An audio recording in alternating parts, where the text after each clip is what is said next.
Have you guys ever had one of those moments where something you believed to be true your whole life, all of a sudden you randomly find out was actually never true? So I had a moment like that the other day. So Nick and I are hunting in the tree stand. Nick's my husband. He loves hunting, if you haven't heard me talk about that before. But we're hunting in the tree stand, and I had gum in my mouth. And he realized I have gum in my mouth, and he's like, hey, you gotta spit that out. The deer are gonna smell the peppermint smell of your gum, and it's gonna scare them all away. And I was like, all right, I'll just spit it out. So I go to throw it on the ground. He's like, wait, actually you can't spit it out because then they'll smell it on the ground. He's like, you have to swallow it. And I was like, I can't swallow it. I don't want to swallow it.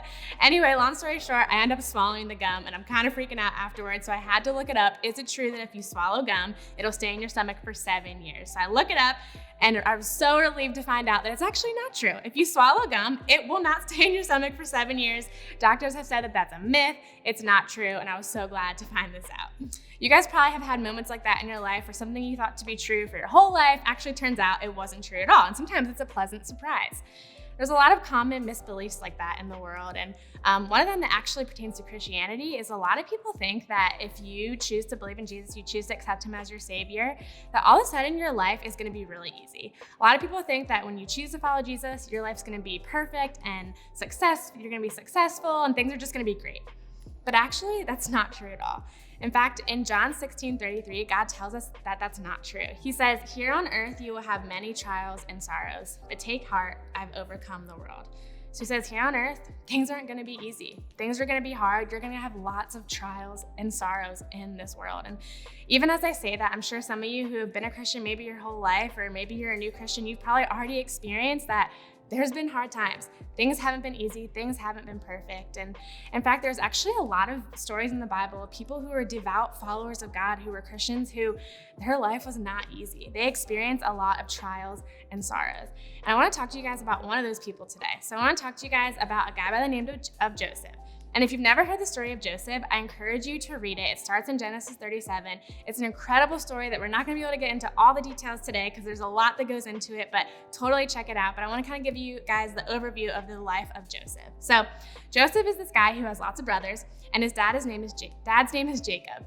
And what we find out is that Jacob actually favors Joseph, and he makes it really obvious to all his other sons that Joseph is his favorite son.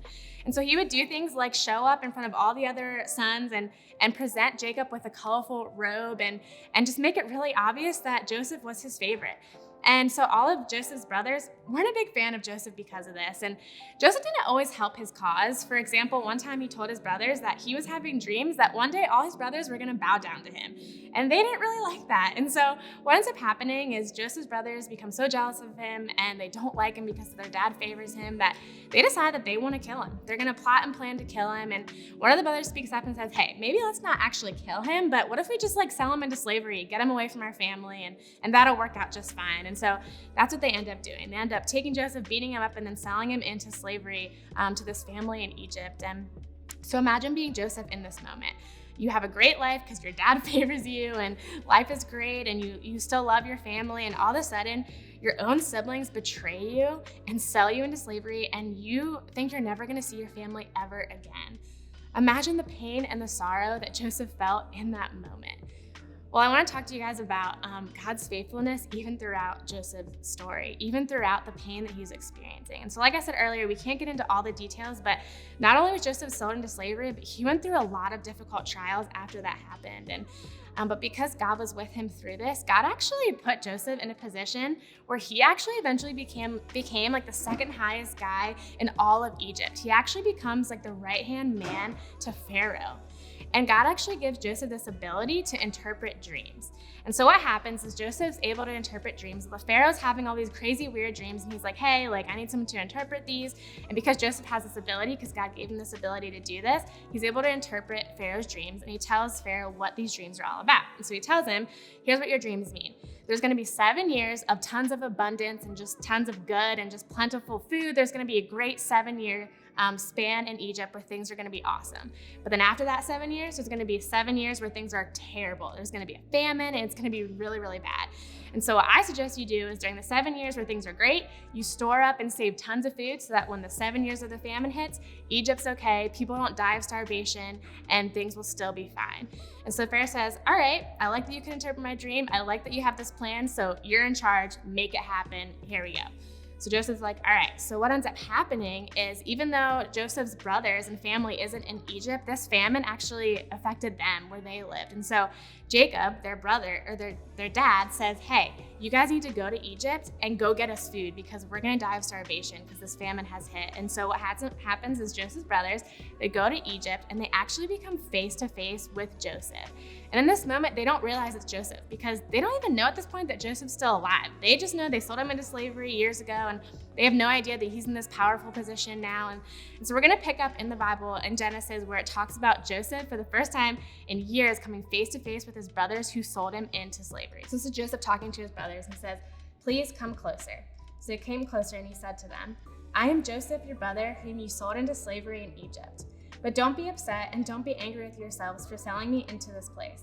It was God who sent me here ahead of you to preserve your lives.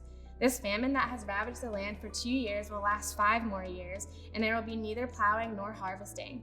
God has sent me ahead of you to keep you and your families alive and to preserve many survivors. So it was God who sent me here, not you. He is the one who made me an advisor to Pharaoh, the manager of his entire palace, and the governor of all of Egypt. Wow, so this is crazy because in this moment, we see Joseph show his brothers who sold him into slavery, totally betrayed him. He shows them so much grace and forgiveness in this moment, but you can see that it's so clear that he is just so trusting in God's faithfulness and God's goodness. He can see that horrible time of pain and trials he went through when his brother sold him into slavery, that God turned it around and used it for something good. He says, God allowed that to become something where I am someone who has been able to save people from starvation because of all God has done. And so he says, I forgive you, it's all right. But if we keep reading a couple more chapters, we find out that their dad, Jacob, actually ends up dying. And so in that instance, Joseph's brothers are terrified that because Jacob died and because they sold Joseph into slavery and Joseph didn't get to have all those years with his dad, and they fear that Joseph's gonna be really, really angry at them. So they fear that all of a sudden Joseph's gonna try to kill them. And so they're really afraid, and we're gonna pick up where Joseph tells them, hey, like, you don't need to be afraid. Again, Joseph shows them so much grace. And so I'm reading in Genesis 50, verses 20 through 21. So this is Joseph responding to his brothers, telling them, I'm not angry with you. He says, you intended to harm me, but God intended it all for good. He brought me to this position so I could save the lives of many people. No, don't be afraid. I'll continue to take care of you and your children. So he reassured them by speaking kindly to them. So again, we see Joseph show his brothers so much grace despite all the pain that he caused them in his life. But honestly, my favorite part about this passage is verse 20, where it says, you intended to harm me, but God intended it all for good. God intended it all for good. And you know what that verse is basically saying? It's basically Joseph saying that God used his pain to serve a purpose. God used the pain that Joseph's brothers intended to harm him for something good, for something incredible. Do you guys know that God can do the same in your life too? That the pain you're going through, the trial you're going through, the sorrow you feel, God can actually turn that around and use it for something good, for something incredible. One of my favorite verses in the Bible is Romans 8:28, and it says this. It says, we know that God causes everything to work together for the good of those who love him and are called according to his purpose for them. So that means the pain in your life that you experience, God can use that for good. Just like we see happen in Joseph's story, God turned around all the pain he experienced and used it for good. Well, I want to share with you guys a time in my life where God used pain in my life to serve a purpose. And so when I was in high school, when I was in 10th grade, I had friends of mine die in a car accident. And what was the most hard part for me about those friends passing away in a car accident was actually seeing it affect their families, seeing it affect my best friend who's actually dating one of the boys who passed away in this car accident. And it was devastating for her. And it was so painful and so heartbreaking and so hard to watch her heart breaking because of that loss she experienced. And I remember the night that the accident happened, I actually slept over at her house, and I remember all throughout the night, she just kept waking up, just screaming and crying and just so heartbroken and so upset about the loss that she was experiencing. And I remember in that time just being so angry with God, wondering why God let this happen, why God let all these people experience so much pain and loss. And I remember feeling like, God, why'd you put me in this position where my best friend is experiencing this loss? I don't know what to do to comfort her. I don't know how to make her feel any better. I can't, because she lost someone that she really cared about and they're never gonna be back. And it was really hard. I didn't understand, but God used that time for me to just learn and grow and help learn how to love someone and care for someone who experienced grief. And what was really cool is a couple years later, I got to experience how God used that pain to serve a purpose. Because a couple years later, these two teenage boys that I was nannying summer after summer after summer, their mom had cancer. And what ended up happening was that on the last day I was nannying them, she actually passed away. And I was there the day she passed away. I was there the moment their dad sat those two boys down and told them that she passed away. And again, I remember feeling so much pain and heartbreak for those boys and for that family and for what had happened, and wondering why God allowed it to happen. But what was really cool is that God used the pain from high school, where I had to help my friend who was grieving, and he served that for a purpose now, because I had more wisdom and experience in caring for people who had lost, that I was able to comfort and care for those boys in that moment and just be a listening ear to them. And because I had experience in what it was like to care for someone who's grieving.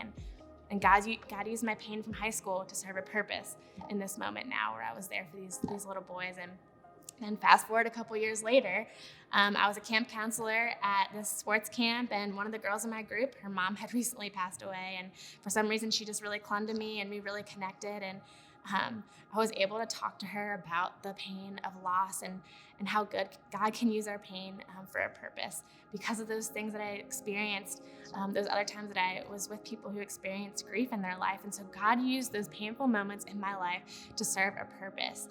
He used me in those moments to be able to help someone else who was grieving. And so guys, God can do that for you too. Maybe you're listening right now and you've experienced loss. Well, maybe one day God's gonna bring you into someone's life who also experienced loss, and he's gonna help you help them because of all you've learned and all the ways that he's worked in your life through that. And can I tell you that that's gonna bring you so much healing. And it's gonna bring you healing to know that God can use your pain for a purpose. And so we've talked about God using pain for a purpose, and a lot of examples of something happening that people don't really have control in, like Joseph being sold into slavery. That wasn't anything he did. And people passing away, death, that's out of our control. But sometimes pain happens in our life because maybe God's trying to get our attention for some reason. Because another way that God can use pain in our lives is he can use it to point us to him. And so maybe there's a time in your life that God has actually allowed you to experience pain to help you get out of a sinful pattern that you're living in. For example, maybe you're continually surrounding yourself with a bad crowd, people who are making bad choices, and maybe God's allowing you to experience the hurt that comes from that. Maybe they're betraying you or backstabbing you, whatever it may be. And maybe God's allowing you to experience that because he wants to show you that you need to get out of that crowd, that he has something so much better for you. And so sometimes God allows us to feel pain because he wants us to get out of a sinful pattern that we're in. Sometimes God allows us to experience pain because he wants us to reassess what's most important to us. So for example, maybe you're experiencing heartbreak right now because maybe a boyfriend or girlfriend broke up with you. And maybe God is allowing that to happen. Maybe God's allowing you to feel that pain because he wants you to realize that maybe you're making that boyfriend or girlfriend the number one thing in your life. And God wants to show you that he should be the number one thing in your life, that he should be the place where you find security and joy and peace. And maybe you were seeking for that in your boyfriend or girlfriend. And so God's allowing you to feel that pain of heartbreak because he wants to show you that he has something so much better, and that he is the only source of true joy and fulfillment in your life. Or lastly, sometimes God allows us to go through pain because he wants to expand our empathy. I have an example of this. So back to my high school years, when I was in high school, I was on this medicine that actually a side effect of it was it made me feel depressed. And for 2 years of high school, I felt depression, and it was horrible and it was really painful. And those of you who have experienced depression, you know what it's like. It's really sad and it's really hard, and you just kind of feel trapped in it. And well, after I finally figured out that it was this medicine that was making me feel this way, I got off of it right away and the depression went away.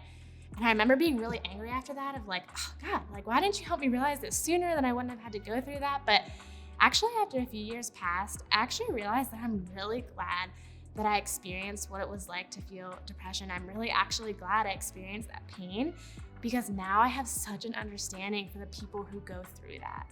And before I ever experienced it on my own, I honestly probably just wrote it off and didn't care to think about what that was like for people. But because God allowed me to experience that, I now have so much empathy for the people who go through that, because I understand what it's like.